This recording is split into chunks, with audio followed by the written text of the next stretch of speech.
এতিয়া আমি আহিছো accrual basis of accounting. Accrual basis of accounting কি হয়? অলৰেডি আমি আলোচনা কৰিলো কেশ বেসিস অফ একাউন্টিং। এতিয়া আমি বুজিম যে একুৰেল বেসিস অফ একাউন্টিং কি হয়। আমি জানো যে একাউন্টছত আমাৰ দুটা ট্ৰানজেকশন বুলি ক'লে দুটা বস্তু আমাৰ খুব সঘনাই সংঘটিত হয়। এটা হল এক্সপেন্সেস আৰু এটা হল ইনকাম। এক্সপেন্সেস কোৰ পৰা জেনাৰেট হয়? পাৰ্চেজৰ পৰা এক্সপেন্সেস জেনাৰেট হয়। আৰু ইনকাম কোৰ পৰা জেনাৰেট হয়? ইনকাম জেনাৰেট হয় সেলছৰ পৰা। তাৰমানে যদি ব্যৱসায়ৰ পাৰ্চেজ হয় এক্সপেন্সেস জেনাৰেট হয়, যদি সেলছ হয় ইনকাম জেনাৰেট হয়। এই এক্সপেন্সেস দুই ধৰণৰ হ'ব পাৰে। এক্সপেন্সেস পেইড যেটো আমি অলৰেডি দিলো আৰু পেইবল তাৰমানে খৰচাটো কৰা হ'ল কিন্তু পইচা দিয়া হোৱা নাই। ঠিক সেইদৰে ইনকাম দুই ধৰণৰ হ'ব পাৰে।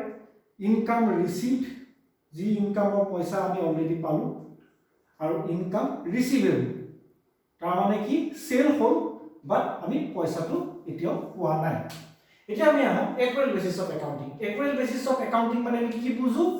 এক্সপেন্সেস পেয়েবল আৰু ইনকাম ৰিসিভেবল।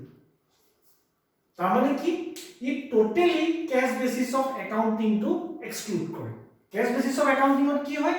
এক্সপেন্সেস টু পে কৰা হয়, পেইড বা ৰিসিভ এই দুটা বস্তু।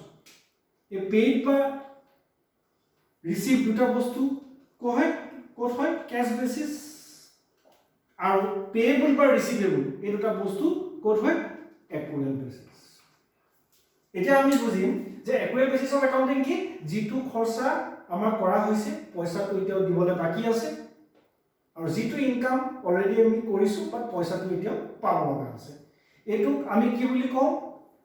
এক্সপেন্সেস পেয়েবল টু আমি কওঁ আউটস্ট্যান্ডিং expenses.